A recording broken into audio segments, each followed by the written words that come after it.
আসসালামু আলাইকুম, কেমন আছেন সবাই? নতুন একটি ডেইলি ব্লগ নিয়ে হাজির হয়েছি। আশা করি সবাই ভালো আছেন। আমি দুপুরে রান্না দিয়ে আমার ভিডিওটি শুরু করলাম। আমি রান্না করে নিচ্ছিলাম লইট্টে শুটকি দিয়ে বিচির তরকারি। প্রথমে পেঁয়াজ, মরিচ, হলুদ দিয়ে শুটকি আর বিচি দিয়ে কষিয়ে নিয়েছি। এরপর টমেটো দিয়ে রান্নাটা করে নিয়েছি। আপনারা যারা আমার ভিডিও দেখছেন সকলকে অসংখ্য ধন্যবাদ।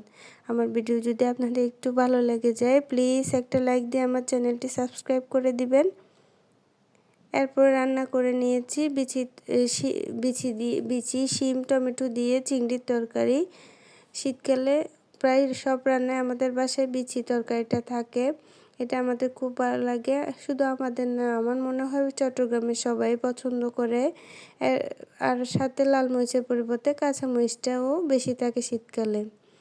এরপর রান্না করেছি মুরগি দিয়ে আলু।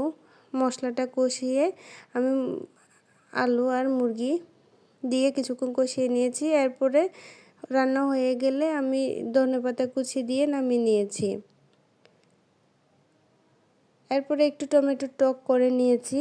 টমেটোর টক তেমন আমার খাওয়া হয় না, কিন্তু আজকে খেয়েছি, অনেক ভালো লাগলো। বিকেলের জন্য দুপুরেই সব রেডি করে রেখেছিলাম। চিতই পিঠা বানিয়ে নিয়েছি। খেজুর রস ছিল বাসায়, তাই চিতই পিঠা বানিয়েছি। সাথে কয়েকটা অন্তনও বানিয়েছি। কয়েকটা বেজে বাকিগুলো বাচ্চাদের জন্য ফ্রোজেন করে নিয়েছি। আল্লাহ হাফেজ।